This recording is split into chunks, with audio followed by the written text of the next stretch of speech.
Hey everyone, in this video I want to talk to you guys about our daily work binders and our homeschool schedule and how we kind of make our day work. So this is one of my students' daily work binders, and they each have their own, and I'm going to show you everything that I have in here, plus I'm going to talk to you about how I homeschool 3 kids all at once without completely losing my mind.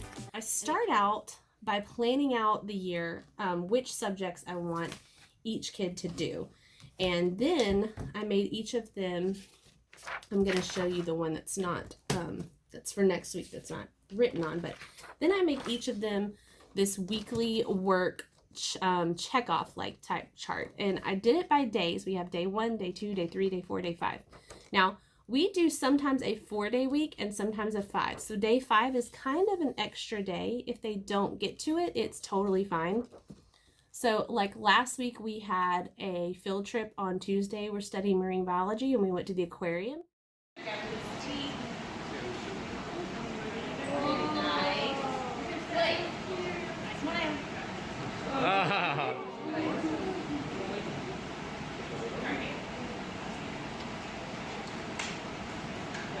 Do you have any questions? Nobody? How old? Have any questions? How old is he? 10 years old. Oh. Yeah. So, and he weighs just over 200 pounds. Goodness. You guys notice his belly's a lot lighter than that top side of Oh, his. look at that. That's a form of counter shading foot. A camouflage. Aquarium. So we did day 1 on Monday, then Tuesday we went to the aquarium. So Wednesday they did day 2 work, Thursday they did day 3 work, and Friday they did day 4's work, and they had nothing to do on day 5. So this is my son's from last week. As you can see, he checks off everything. That's why it's super crazy. And then he has nothing checked off on day 5. So that's kind of what I had in mind when I made these. I just wanted to be flexible and so that I wouldn't feel like we got behind if we, did something extra that week and we only had 4 school days. But I wanted to go ahead and have a 5th day on here in case we did get in 5 days so the kids wouldn't say, hey, we don't have to do school. There's nothing on my list, because my kids would definitely say that. So yeah, that's day 5, just in case. But after I plan all their subjects out, then I kind of think about how I'm going to fit it in. Like, which ones do they need my help with and which ones can they do independently? And then we have our family subjects that we do all together. And I decided this year to just go ahead and do those in one chunk in the morning. So I have family subjects in the first block. And the kids, we do our calendar together. We do our Bible. Then we do geography every day. And then we do history 2 days a week, and then we do science 2 days a week. And if you notice, on Fridays we just have calendar, Bible, and then I put other in case we wanted to do some kind of fun like art project or something for that. And then we have our read aloud every day. So for family subjects, that's pretty easy to plan because we just do it all together. I don't have to be with each child individually. So as many subjects as you can do family style, the better, the easier it will be on you.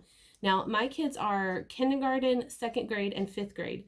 So yeah, science and history it's kind of a stretch for the kindergartner to be learning the same material as the 5th grader. But what I do is I kind of just cater towards whichever child is oldest. And then I just have the younger children omit whatever activities are a little bit over their head. And so they're still getting a ton out of it, and they're learning a lot about history and science. And that way my 5th grader isn't, falling behind because they're not learning enough. So I really like doing as much as possible together as a family. When you have multiple children, it just makes it a lot easier. And then after that, we take a break. Actually, I'll show you. I wrote down this schedule, and I'm going to take it out of the thing so that it doesn't have a bad reflection, but it does have times on it. So before I show you this, I just want to say that the times that are on here are not like strict, like we start this subject at 9:30 and then it's over at 10. These are just kind of like a guideline for me when I was making the schedule to think like how long our school day would take. So this is what I call our daily flow. And as you can see, we start out with our block 1, which is our family subjects. So we have, again, calendar, Bible, geography, history, or science. Then they get a 15-minute break. So their sheet corresponds with my schedule. And I put this in a sheet protector, and I just use a dry erase marker and mark it off as we do it throughout the day to kind of keep up with what we've done. And then after our break, they will do the next block, which is considered our language arts and reading block. So this one and this one is during our next sort of block. So they have everything they have to do, and it's kind of in the order. Now, since during this time, everybody's split up, so you can see I've got block 2, and then I have each of my children's names up here. And I kind of broke block 2 into 3 30-minute segments. Of course, like I said, it's not always exactly 30 minutes, and some kids get done quicker and some kids take longer.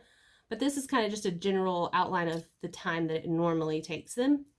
So in the pink here is where I'm with the child. So you can see I work with him first for 30 minutes while my girls are doing independent work that they can do related to their language arts. Then I work with her next 30 minutes, and these two are doing their independent work. And then last, I work with my oldest for 30 minutes while these two are doing independent work. So that's kind of how we structure block 2, and that's how I get at least about a 30-minute section to help them with their language arts. Now, my kindergartner sometimes takes a little more than 30 minutes to get through all of her stuff because she does need my help for most everything that she does. So for her independent time, this is my kindergartner right here. She does ABC apps, educational videos, or her Leapfrog, and she does a lot of like writing on her dry erase board, doing ABCs, and we call this her ABC time. It's just basically any kind of thing that she can do independently that helps her with her letter sounds, because that's what she's mainly working on. So that's what she does for that like first independent chunk.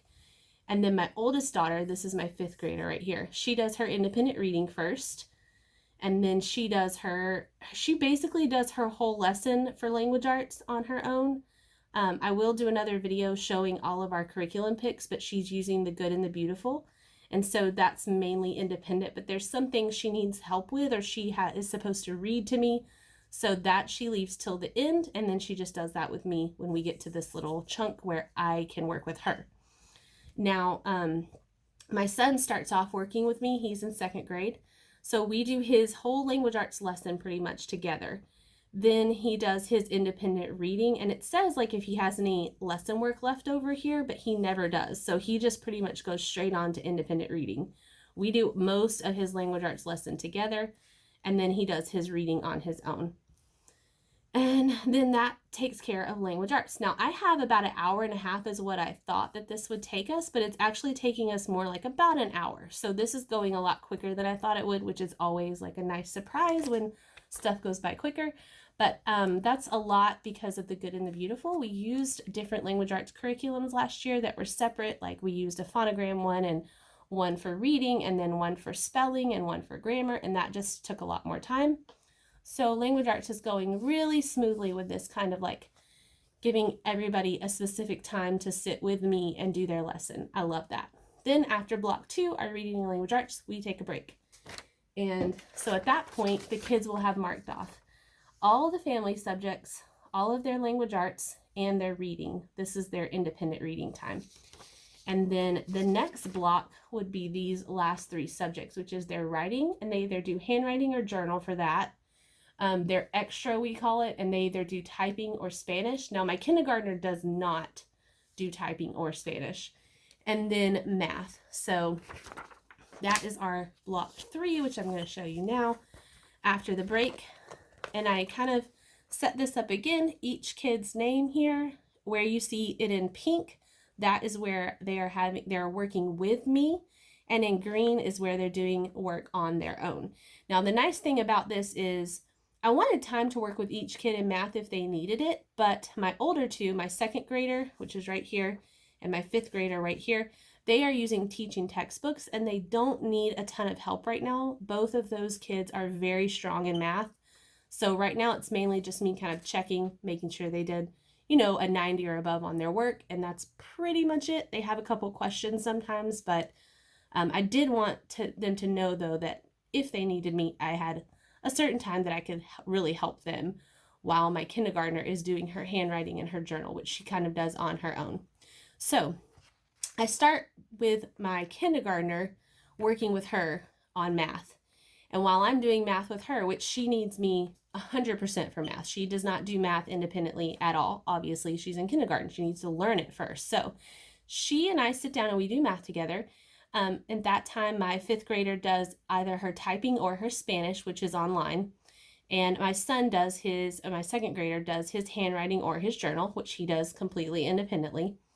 We are using the Good and the Beautiful for handwriting, so that's something they can do on their own. All three of them can do on their own. Then next, I get a little time with my fifth grader and I work with her on her math and just make sure she understands it. While I'm doing that, my kindergartner does her handwriting and my son does his typing or Spanish, which is online also.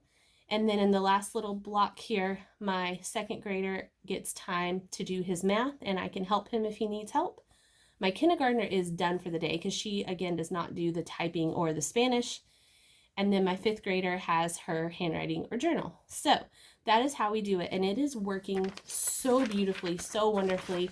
Our days have been just, I don't know, I can't even tell you the difference between this year and last year, where I've made sure that I have time with each kid.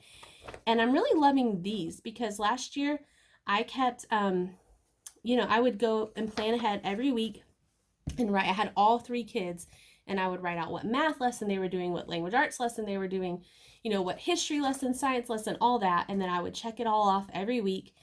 And the next week I would come and make sure it was all written out and good to go. But this year I just made these pages and the kids write in their math lesson or their reading lesson. Trying to see, like, for language arts, it says guidebook lesson, and then I leave it blank, and he writes in what lesson he's on. Same thing for math. It says Beast Academy still, but we were doing that, but we changed to teaching textbooks. So he just writes down what lesson he's on, and I'm going to fix this paper for him. So it says teaching textbooks. They write what math lesson they're on. For reading, I don't make them write their book in here because they keep a separate reading log in their binders. So they keep track of all their reading and everything like that. But yeah, they just mark everything off their self. And so that's made it super easy for me. And I have to do almost, I would say, little to no prep for each week. The only thing I really have to look at is science and just make sure that I have all of the materials ready for science or any papers printed out. But that's it. It's super easy. Our schedule is really lovely. I love it. So I do recommend, if you have more than one kid, just kind of thinking about when you have time to spend independently with each child, and then also grouping together as many family subjects as you can. That really helps kind of save your sanity so you don't feel like you're being pulled in a million different directions.